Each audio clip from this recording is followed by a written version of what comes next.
Ho, ho, ho. It's time for Uncle Terry's Holiday Story Time. Hey, kids. Merry Christmas to everybody. I'm not going to get you any presents this year. No, I thought instead I'd tell you a Christmas story. Yay! Yeah.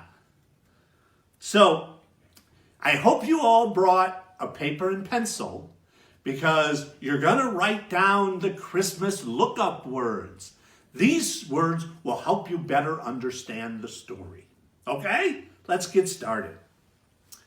New York City policeman John McClane is visiting his estranged wife on Christmas Eve.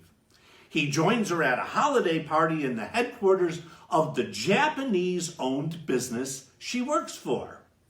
But the festivities are interrupted by a group of terrorists. Ooh.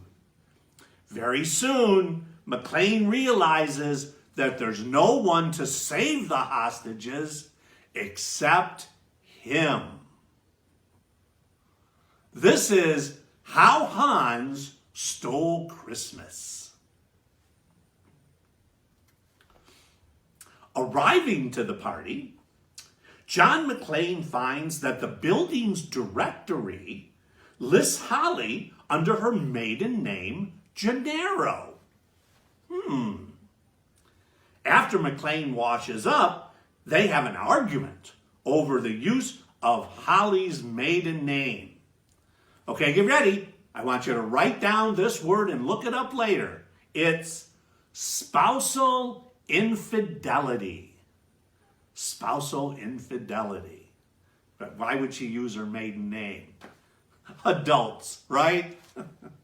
Okay, well, meanwhile, two men arrive. Carl guns down the guards, while Theo locks down all the elevators except one.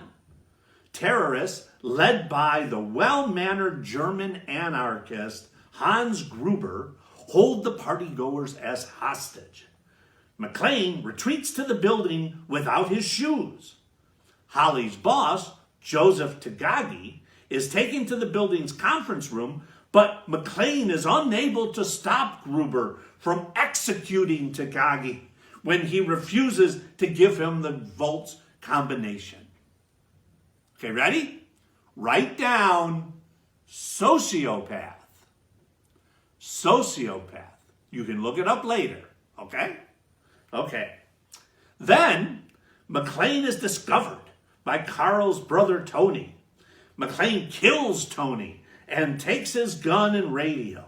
McClane places Tony's corpse in an elevator where Hans's men discover him with an elf's hat on and a message that reads, "Now I have a machine gun, ho, ho, ho."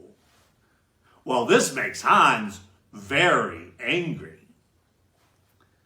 McClane tries to call the Los Angeles Police Department on Tony's walkie-talkie, but Hans's men attack, forcing McClane into the tower's ventilation system. When he emerges, he tries to get the attention of Sergeant Al Powell. Initially finding nothing amiss, Powell is ready to drive off, but McClane gets Powell's attention by throwing Marco's corpse out of the window and onto Powell's patrol vehicle. Very clever, that John McClane.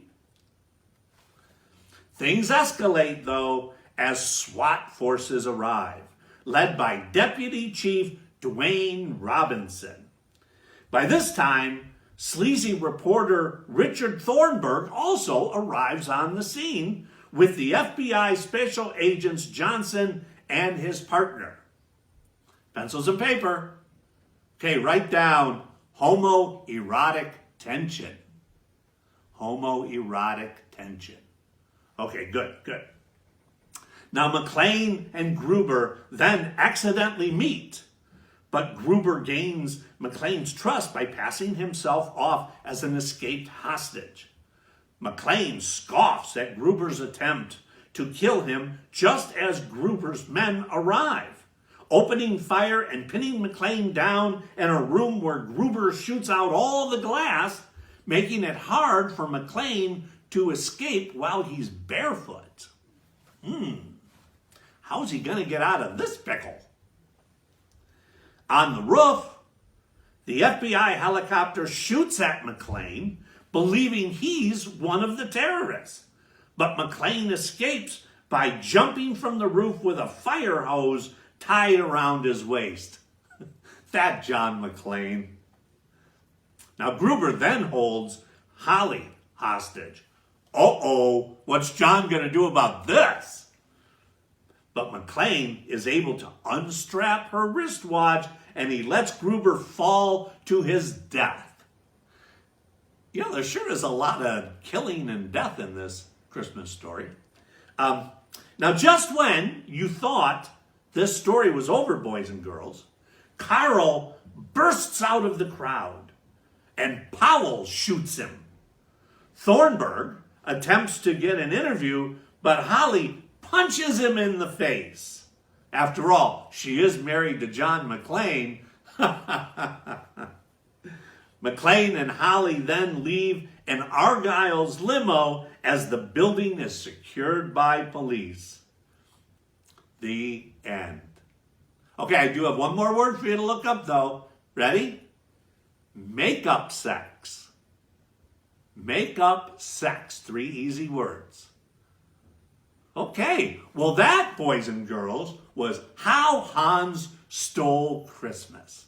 And we'll have another Christmas story next week. So pay attention, okay? Merry Christmas, everybody.